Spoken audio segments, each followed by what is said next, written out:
प्रभु के नाम की महिमा और प्रशंसा होने पाए।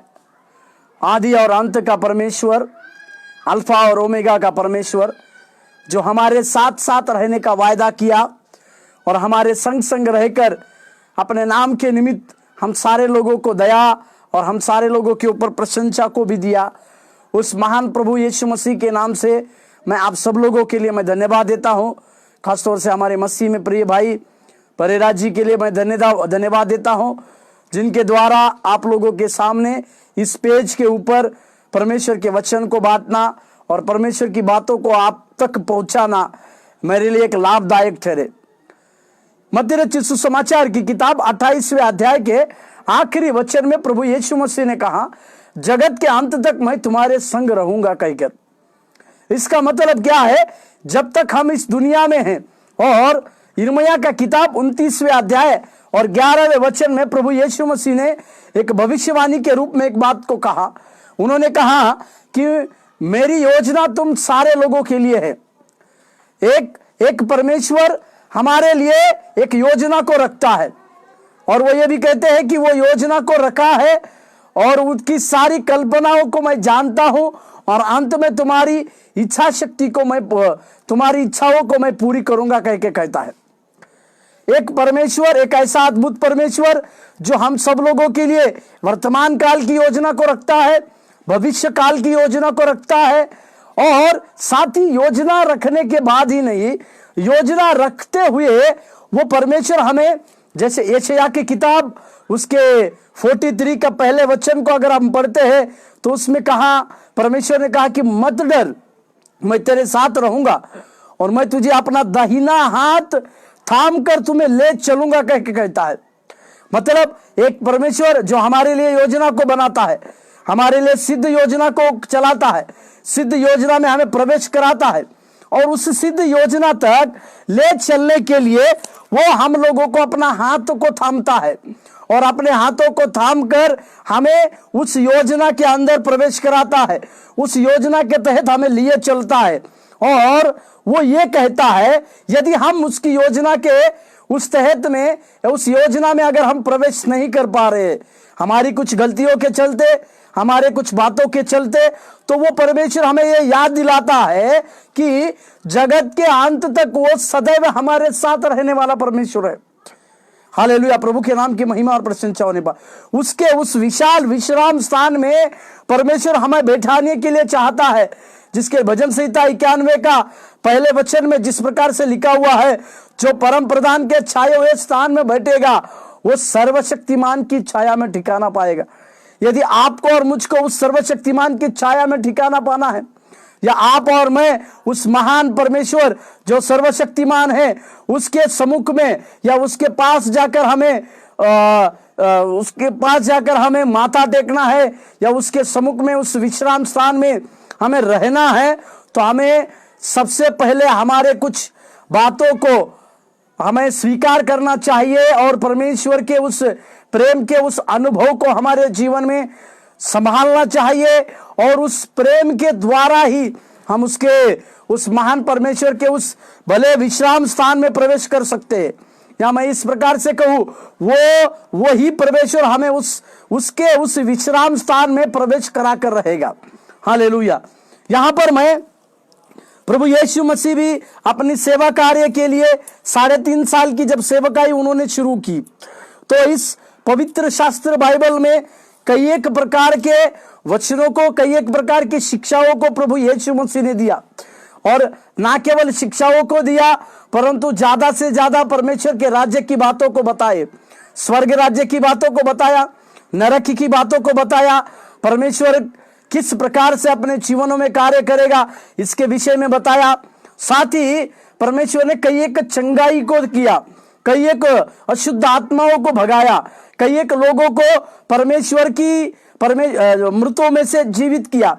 इस प्रकार की 3.5 साल की सेवकाई में प्रभु यीशु मसीह करते समय हम लोगों को एक नमूना के रूप में कुछ बातों को सिखा के गए। वो नमूना यह है कि यदि हमारे जीवन में हम उस महान प्रभु यीशु मसीह की उस शिक्षा के ऊपर या उस महान प्रभु यीशु मसीह की शिक्षा को हमारे जीवन में लागू करते हैं तो परमेश्वर हमें बहुतायत से आशीष को देता है। जैसे प्रभु यीशु मसीह ने कहा, जगत के ज्योति तुम हो, जगत का नमक तुम हो। इस नमक और ज्योति के अद्भुत उदाहरण देकर प्रभु यीशु मसीह ने आने वाली पीढ़ी के लिए, या जो लोग प्रभु यीशु मसीह के ऊपर विश्वास रखते हैं, उनके अंदर किस प्रकार की बातें होने की आवश्यकता है, उनके अंदर एक उजाला किस प्रकार से होने की आवश्यकता है, उनके अंदर एक नमक का स्वभाव किस प्रकार से होना है, इन सारी बातों को प्रभु यीशु मसीह ने बहुतायत के साथ हम लोगों को बताया। हालेलुया, प्रभु के नाम की महिमा। आज उसी प्रभु यीशु मसीह ने सिखाई हुई एक बात के ऊपर मैं आज आप लोगों के सम्मुख में प्रचार करने के लिए खड़ा हूं। हालेलुया, प्रभु के नाम की महिमा और प्रशंसा। उसी एक बात के ऊपर जिसकी शिक्षा प्रभु यीशु मसीह ने दिया है, उसमें से मैं आपको कुछ बातों को सिखाना चाहता हूं। उसकी शिक्षा अद्भुत रीति से चारों सुसमाचारों में, मत्ती रचित सुसमाचार, मरकुस रचित सुसमाचार, लूका और यूहन्ना में दी गई है।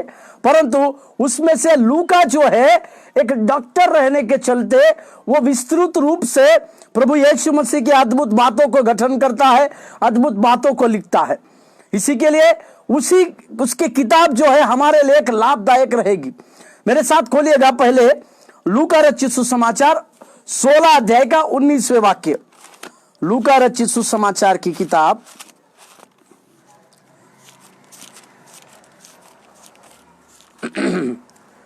16 अध्याय का 19वां वाक्य। हालेलुया। यहां पर इस घटना को आप और हम अच्छी तरह से जानते हैं। यह धनी मनुष्य और निर्धन लाजर की कहानी है। इस विषय के ऊपर आपने कई एक प्रकाशनों को देखा होगा, परंतु मैं इस कहानी में प्रवेश नहीं करने जा रहा हूं। मैं इस कहानी में से कुछ एक महत्वपूर्ण बात को आपको आज सिखाने के लिए खड़ा हूं। इस पूरी रीति की कहानी मैं आपको नहीं सिखाऊंगा। इस अध्ययन के लिए या इस प्रचार के लिए मैंने एक शीर्षक को दिया है, वह है दौलत से प्यार। जो लोग दौलत से प्रेम करते हैं, उन लोगों के जीवन में किस प्रकार से बातें होती है, या आज हम देखेंगे कुछ लोग पैसों के लिए अनन्य साधारण महत्व को देते हैं, या कुछ लोग अपनी जरूरत की चीजों के लिए बहुत सारा महत्व देते हैं। परंतु मैं यहाँ कुछ लोग अपनी सुख सुविधा के लिए महत्व देते हैं, कुछ लोग बड़े घरों के लिए महत्व देते हैं, कुछ लोगों के लिए गाड़ी को महत्व देते हैं, कुछ लोगों के लिए अपने बिजनेस को महत्व देते हैं या प्रेम करते हैं। परंतु मैं यहां पर एक बात और जोड़ना चाहता हूं, जो परमेश्वर हमें आशीष देता है, जिस परमेश्वर ने हमें आशीषित होने के लिए बुलाया, या जो परमेश्वर हमें आशीष का वायदा करता है, उस वायदे के अनुसार, उसके वायदे करने के द्वारा जो हमें आशीष मिलता है, जो आशीष का दाता परमेश्वर है, हम उसको भूलकर हम और चीजों से प्रेम करते हैं। हालांकि हमें उस सर्वशक्तिमान परमेश्वर के ऊपर प्रेम करना चाहिए, क्योंकि वचन बतलाती है सारी आशीषें प्रभु यहोवा से मिलती है। तो हमें उस महान परमेश्वर को आशीष के लिए पुकारने की आवश्यकता है। उस महान परमेश्वर के लिए हमें धन्यवाद देना है, क्योंकि हमें परमेश्वर ने वहां से उठाया। एक वचन पढ़िएगा, लूका रचित सुसमाचार 16 अध्याय 19वें वाक्य। एक धनवान मनुष्य था जो व्यंजनी कपड़े और मलमल पहनता और प्रतिदिन सुख विलास और धूमधाम के साथ रहता था। हालेलुया, हालेलुया, धन्यवाद हो परमेश्वर का।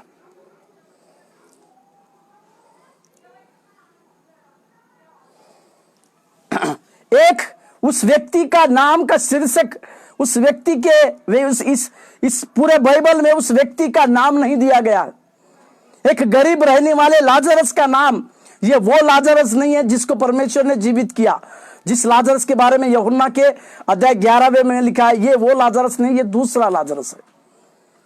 उस गरीब लाजरस का नाम लिखा हुआ है इस बाइबल में, परंतु इस धनी व्यक्ति का नाम नहीं लिखा।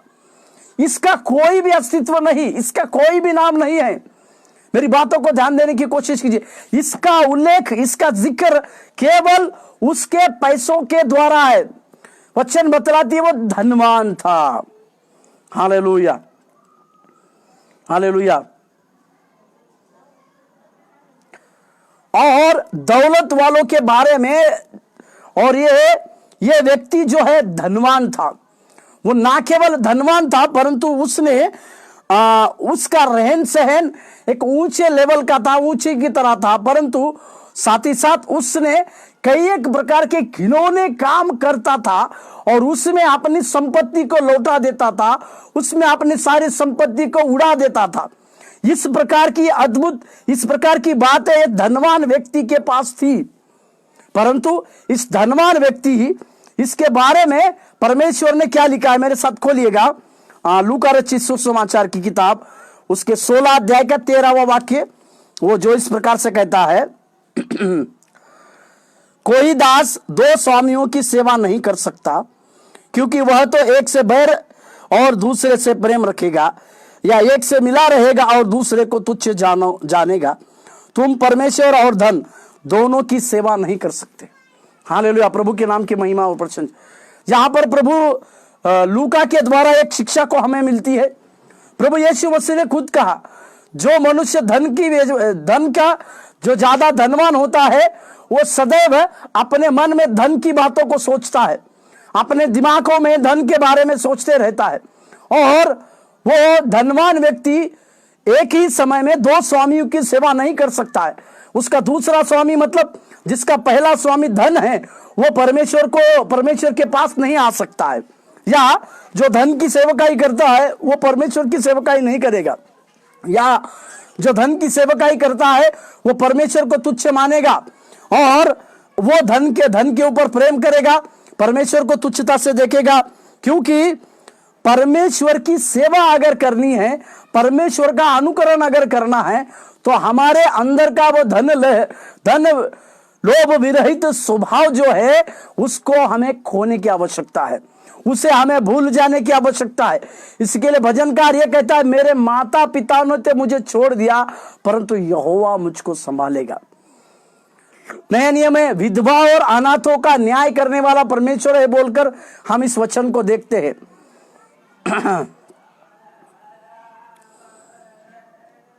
और वो उसे धन शायद प्रभु ने इसी के लिए दिया होगा कि वो धन के द्वारा परमेश्वर के कार्य के लिए वफादार रहे।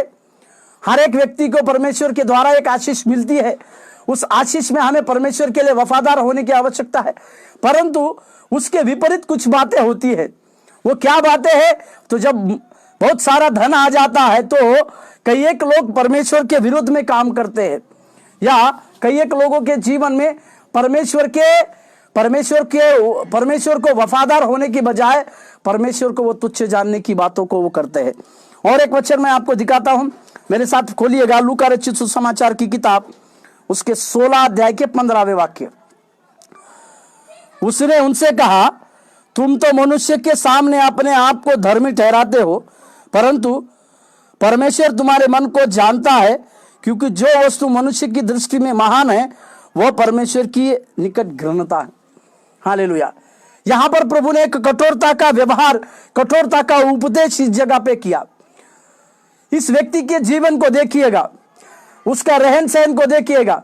वो धनवान है, वो पहनने के लिए बैंगनी कलर के वस्त्र को पहनता है, और हर दिन वो सुख विलास की चीजें उसके सम्मुख में रहती थी, और वो अपना जीवन जो है धूमधाम के साथ बिताता था। इसका मतलब उसकी सारी चीजों को परमेश्वर देखता है।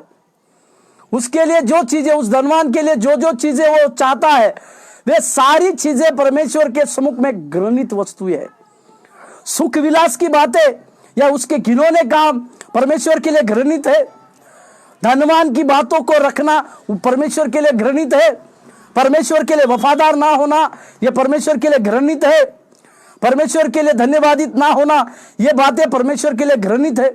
इतनी सारी बातें, यहां पर हमें एक बात को सोचने की आवश्यकता है। वचन बतलाती है, धन जो है यहोवा की आशीष से ही मिलता है। जो धन के विषय में परमेश्वर के लिए वफादार बनता है, उसको परमेश्वर बहुगुणित करता है। या मेरे साथ खोलिएगा व्यवस्था विवरण की किताब, व्यवस्था विवरण की किताब, उसके 28वें अध्याय,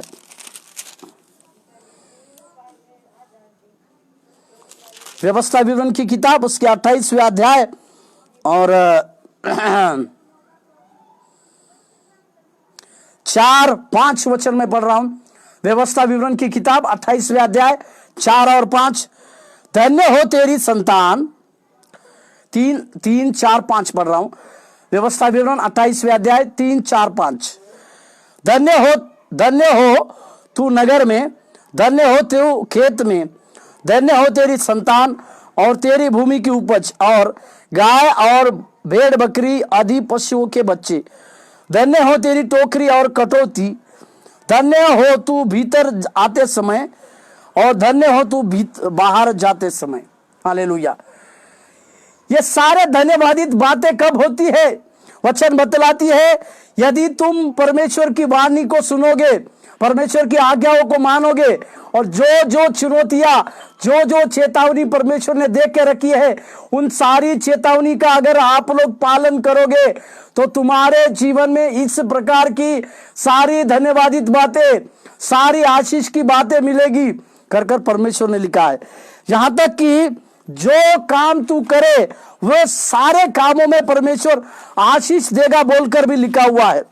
यहां तक तुम्हारे घर के खत्ते, तुम्हारे घर के वो टोकरी, बर्तन, ये सब लोगों, सबके ऊपर प्रभु का आशीष मिलता है। इसका अर्थ ये है आशीष केवल परमेश्वर की ओर से मिलता है। परंतु बात यह है कि जब परमेश्वर की ओर से हमें आशीष किया जाता है या प्रभु की ओर से जब हमें आशीष मिलता है तो क्या हम उस आशीष में परमेश्वर के लिए वफादार होते हैं या फिर वफादार होने के बजाय हमारे अंदर एक घमंड की बातें आकर हम परमेश्वर को तुच्छ मानते हैं?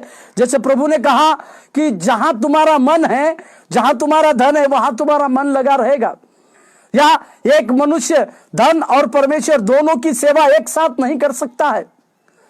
इस धनवान विषय के बाद, धनवान के लिए मैं इस प्रकार से कहना चाहूं, परमेश्वर के द्वारा उसको आशीष मिला वफादार रहने के लिए, परंतु यह धनवान व्यक्ति वफादार नहीं रहा, वो घिनौने काम करते रहा, वो परमेश्वर के लिए घमंड की बातों को उसके जीवन में थी, वो घिनौने से घिनौने काम करते रहा और परमेश्वर के लिए यह कहता रहा कि प्रभु मेरे लिए सारी बातें तूने जो मुझे दिया है इसीलिए नहीं, मैं मेरे बलबूते के ऊपर यहां तक पहुंचा हूं।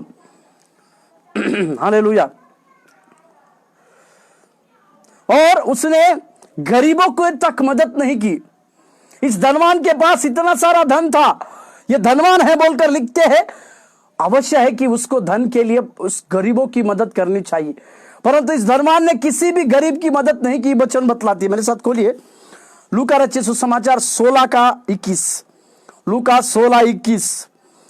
और वह चाहता था कि धनवान की मेज पर की छूटन से अपना पेट भरे, यहां तक कि कुत्ते भी आकर उसके घावों को चाटते थे। वचन बतलाती है कि ये उसके बगल में उसी के लाजर नामक एक व्यक्ति जो कंगाल था और उसके पैरों में घाव था, उसके टेवड़ी के बाहर छोड़ा जाता था। और ये लाजरस इस प्रकार से चाहता था कि जब वो धनवान उसके मेज से कुछ खाकर कुछ गिरे, जो कि जानवर और कुछ कुत्ते खाते थे, उसके साथ वो पेट भरता था। मैं यहां पर एक बात और जोड़ना चाहता हूं कि इस धनवान ने उस खाने के बाद जिसका झूठन जो गिरता था उसको भी देखा, उस झूठन को खाने वाले कुत्ते थे उसको भी देखा, और इस धनवान ने उस गरीब कंगाल लाजरस को भी देखा जो कि लंगड़ा था, जिसको घाव हुआ था और उसके घावों को कुत्ते चाटते थे। ये सारी बातों को देखा। इतना होने के बावजूद भी इस धनवान के मन में कभी भी इस प्रकार की बातें नहीं आई कि गरीबों को मदद किए या इस गरीब के लिए कुछ करे। आज भी परमेश्वर कई एक लोगों को आशीषित करता है, धन के द्वारा आशीष करता है। वचन बतलाते धन और महिमा परमेश्वर यहोवा से ही मिलती है। प्रभु कई एक लोगों को आशीष करता है धन के द्वारा, परंतु क्या ये सारे लोग धन का आशीष पाने के बाद किसी जरूरतमंद को मदद करते हैं? या किसी गरीब की मदद, गरीब के लिए मदद करते हैं, ये बातें जो है प्रभु परखता है।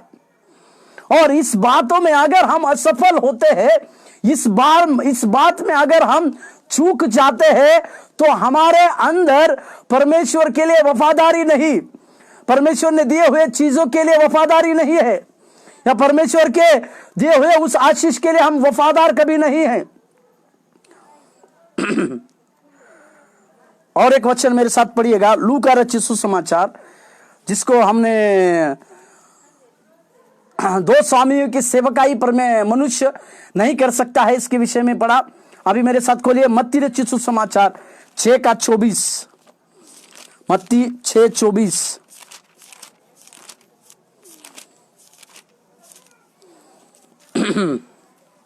वहां पर भी प्रभु यीशु मसीह ने अपनी शिक्षा में से एक बात को कहा, कोई मनुष्य दो स्वामी की सेवा नहीं कर सकता, क्योंकि वह एक से बैर और दूसरे से प्रेम रखेगा, या एक से मिला रहेगा और दूसरों को तुच्छ जानेगा। तुम परमेश्वर और धन दोनों की सेवा नहीं कर सकते। हालेलुया। इस धनवान ने प्रभु को अपना मालिक नहीं बनाया था, इस धनवान ने धन को अपना मालिक बनाया था। इस धनवान को अपने धन के ऊपर सबसे ज्यादा अधिक घमंड था। इसी के लिए वो धनवान व्यक्ति की कहानी मुझे याद आती है, जो इस प्रकार से प्रार्थना करता है, हे मेरे मन खा पी मौज कर, क्योंकि मेरे पास इतने सब कुछ है, मैं अपनी बखरियां तोड़ दूंगा, बड़े बड़े गोदामों को बनाऊंगा और वहां पे अनाज को रखूंगा और कहूंगा कि हे मेरे मन तू खा पी आनंदित कर। उसी समय इस धनवान की कहानी को मुझे याद आती है। इसका मतलब वो जो व्यक्ति है वो धन के ऊपर अपनी सारी अभिलाषाओं को रखा है। उसके लिए सबसे पहला परमेश्वर धन है और वो धन के लिए ही सारी बातों को करता है। उसके मन में परमेश्वर के लिए वफादार होने की बातें नहीं है, उसने धन को ही अपना मालिक बनाया है। इसी के लिए परमेश्वर उसको तुरंत कहते हैं, मूर्ख, अगर आज रात में तेरा प्राण लिया जाएगा तो यह धन किस काम का। इसका मतलब क्या है, हमें परमेश्वर के मालिक होने की आवश्यकता, प्रभु को अपने जीवन में मालिक बनाने की आवश्यकता है, ना कि किसी धन को, ना कि किसी व्यवसाय को, ना कि किसी व्यक्ति को, ना ही किसी बड़े घर को, ना ही किसी हमारे सुख सुविधा की चीजों को। हमें मालिक अगर किसी को बनाना है तो हमें मालिक केवल और केवल प्रभु को बनाने की आवश्यकता है। यदि हम हमारे छोटे से छोटे जीवन में भी यदि प्रभु को अपना मालिक या प्रभु को अपना सर्वशक्तिमान कहकर पुकारते हैं, तो अवश्य परमेश्वर हमारी छोटी चीजों के ऊपर भी बलवंत बहुतायत से आशीष देता है। हालेलुया। प्रभु हमसे बातचीत करने पाए, इस शाम के समय में प्रभु हमसे बातचीत करने पाए। हम किसको अपना मालिक बना के रखे हैं, या कोई ऐसी चीज है जिसको हम अपने मनों में अपने सारे इसमें मालिक बना के बैठे हैं। ये बात आज हमें सोचने की आवश्यकता है। क्यों हम आत्मिक जीवन में उस लेवल तक नहीं पहुंच पाते हैं जहां तक प्रभु हमें लेकर जाना चाहता है? क्यों हमारे आत्मिक गति होती है, या क्यों हम अपने जीवन में उस आत्मिक गति को पाते हैं? तो अवश्य हमें जांचने की आवश्यकता है। इसलिए दाऊद की तरह परमेश्वर को हमें इस प्रकार से कहने की आवश्यकता है। मेरे साथ खोलिए भजन संहिता का किताब, भजन संहिता का किताब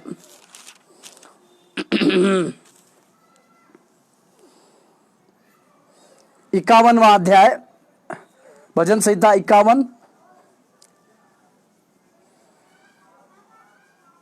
10 वचन। हे परमेश्वर, मेरे अंदर शुद्ध मन उत्पन्न कर और मेरे भीतर स्थिर आत्मा नए सिरे से उत्पन्न कर। इस 51 में पाप क्षमा के लिए दाऊद प्रार्थना कर रहा है। 10वें वचन से उसकी प्रार्थना शुरू होती है। मैं बता रहा था कि हमें प्रभु को अपने जीवन का मालिक बनाने की आवश्यकता है, क्योंकि आशीषें, बरकतें उस प्रभु यहोवा की ओर से हमारे जीवन में मिलती है। धन का आशीष हमें प्रभु की ओर से मिलता है और परमेश्वर हमें धन की आशीषों से, बरकतों से भरे रखता है। इसी के लिए हमें हमारे पूरे जीवन में केवल और केवल परमेश्वर को अपना मालिक बनाने की आवश्यकता है। इस बात को आज हम इस शामों के समय में सोचने की आवश्यकता है कि हमें प्रभु को अपने जीवन का मालिक बनाने की आवश्यकता है। यदि हम हमारे जीवन में प्रभु को अपना मालिक नहीं बनाते हैं तो हमारे जीवन में उस प्रकार की बातें, उस प्रकार की घटी को हम पाते हैं जिसके लिए परमेश्वर हमसे कहता है। मेरे साथ और एक वचन को पढ़िएगा, लूका रचित सुसमाचार 10:29।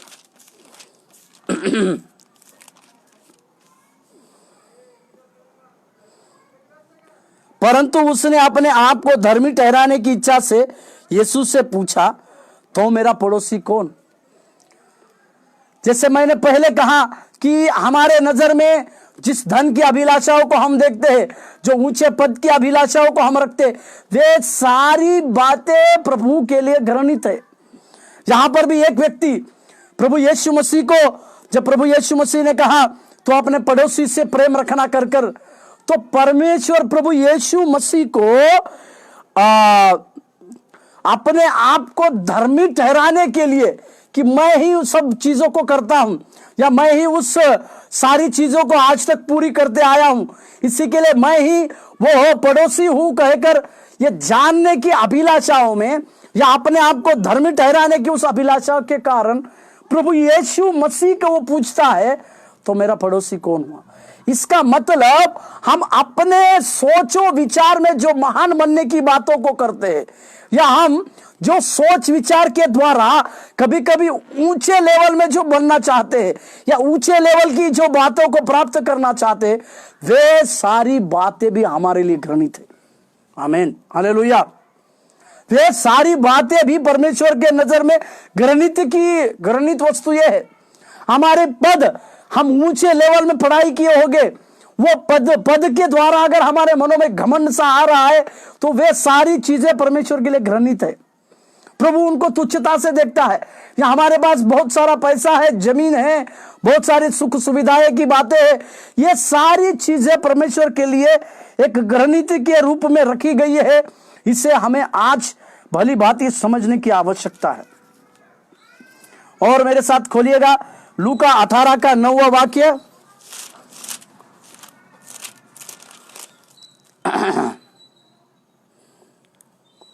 यहां पर प्रभु यीशु मसीह ने एक दृष्टांत को बताया। अपने आप को जो धर्मी समझते हैं उसमें से प्रभु ने एक दृष्टांत को दिया, फरीसी और चुंगी लेने वाले का। उस दृष्टांत का 18 का 9वां वाक्य में उसने उनसे जो अपने ऊपर भरोसा रखते थे कि हम धर्मी है, दूसरों को तुच्छ जानते थे, यह दृष्टांत किया। जो कोई अपने आप को धर्मी बनाने की बातों को कहता है या जो कोई अपने जीवन में मैं ही सबसे बड़ा धर्मी हूं, मैं ही सबसे बड़ा महान हूं, इस प्रकार की बातों को अगर करता है तो उसके लिए प्रभु यीशु मसीह ने वो फरीसी और चुंगी लेने वाले का एक दृष्टांत को बताया। इसमें से प्रभु हमें क्या सिखाती है कि इस चुंगी लेने वाले की प्रार्थना परमेश्वर ने इसीलिए सुनी कि वो अपने आप को इतना नम्र किया, अपने आप को इतना झुका दिया कि स्वर्ग की ओर नजर उठाए बिना कहता कि प्रभु मैं पापी हूं, मुझ पापी पर दया कर। और इसी की प्रार्थना सुनी गई बोलकर दिखाता। मैं यहां पर एक बात स्पष्ट करना चाहता हूं कि इसकी प्रार्थना सुनने का कारण वो अपने आप को धर्मी नहीं ठहराया, वो अपने आप को ऊंचा नहीं ठहराया। इसी के लिए प्रभु यीशु मसीह ने कहा जो सबसे ऊंचा किया जाएगा प्रभु के राज्य में उसको छोटा बनना है। अगर तुमको ऊंचा बनना है तो सबसे पहले छोटा बनने की भी आवश्यकता है। और इसी के बारे में प्रभु यीशु मसीह ने अपने सुसमाचारों में और एक बातों को कहा। मेरे साथ खोलिए मत्ती रचित सुसमाचार 6 अध्याय, उसमें पहला और दूसरा वाक्य। सावधान रहो, मत्ती रचित सुसमाचार की किताब 6 अध्याय 1 और 2।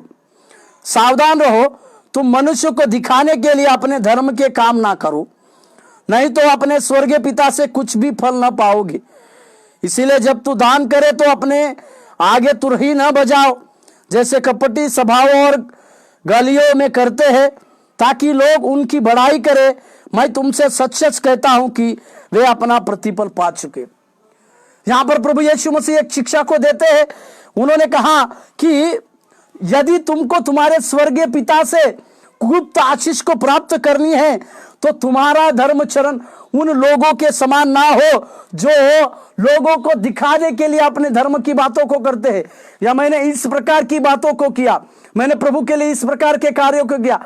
जो बोलते हैं उनके लिए प्रतिफल नहीं है, परंतु जो परमेश्वर के लिए चुप से कार्य करते हैं, वो परमेश्वर को अपने जीवन में चुपके से कार्य करने के लिए महत्व देते हैं, उन सारे लोगों के लिए परमेश्वर के पास एक प्रतिफल है।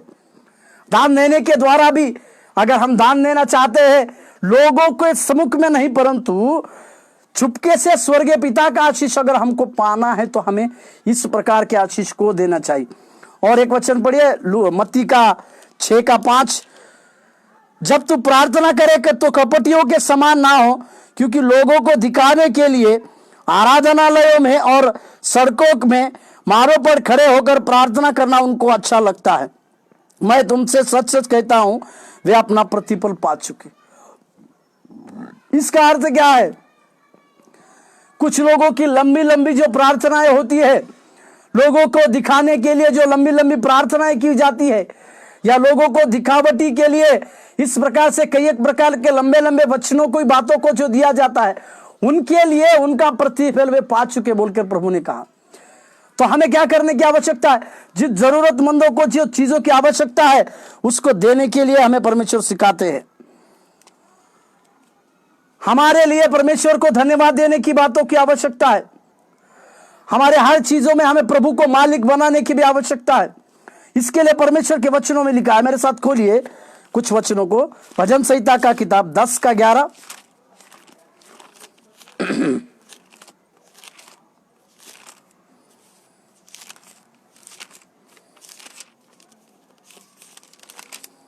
भजन संहिता का किताब 10वें अध्याय के 11वां वाक्य,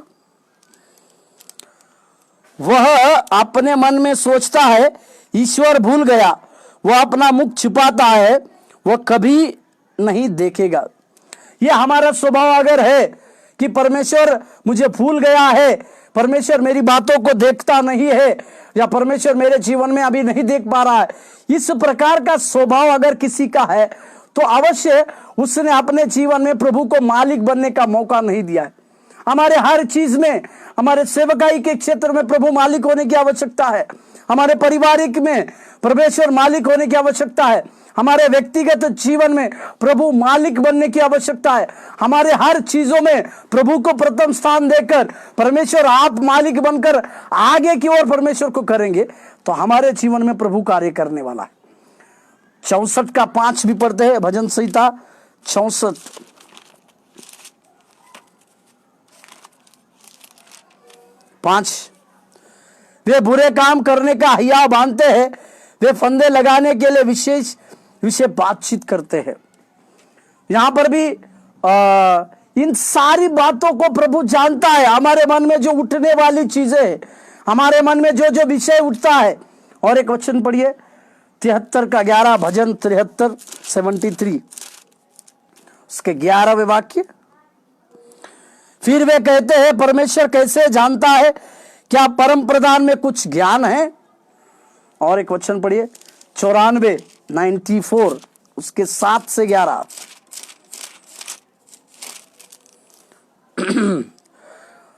और कहते हैं यहां न देखेगा, याकूब का परमेश्वर विचार न करेगा। तुम जो प्रजा में पशु सरीखे हो विचार करो, और हे मूर्खो तुम कब तक बुद्धिमान बनोगे। जिसने कान लिया क्या वह आप नहीं सुनेगा, जिसने आंखें रची क्या वह आप न देखेगा। जाति जाति को ताड़ना देता और मनुष्य को ज्ञान सिखाता है, क्या वह न समझेगा। मनुष्य यहोवा मनुष्य की कल्पनाओं को जानता है कि वह मिथ्या है। यहां पर प्रभु हमारे जीवन की सारी बातों को जानता है कर हम देखते हैं। उसके 8वें वचन और 10वें वचन, 9वें वचन और 10वें वचन में वहां पर भजनकार, जिसने कान बनाया क्या वो कान से नहीं सुनेगा, जिसने हमें आंख दी, आंख रची है, क्या वो देखेगा नहीं। इसका मतलब प्रभु हमारे सारे चाल चलन की बातों को देखता है। सफाई रीति से परमेश्वर हमारे सारे चाल चलन की बातों को देखता है। वो अद्भुत रीति से हमारे सारे कामों को देखता है। सबसे बड़ी बात यह है कि आज हम परमेश्वर को अपने जीवन का मालिक बनाए हुए हैं क्या? उस धनवान व्यक्ति इसी बातों में चूक गया और पवित्र शास्त्र में वो गरीब लाजरस का नाम आता है, परंतु उस धनवान व्यक्ति का नाम नहीं, उसका कोई परिचय नहीं, उसका कोई सत्य बात नहीं। इसी के लिए सुलेमान जो सबसे बड़ा बुद्धिमान व्यक्ति था, वो एक प्रकार से प्रार्थना करता है, जिस प्रार्थना को मैं भी बहुत पसंद करता हूं।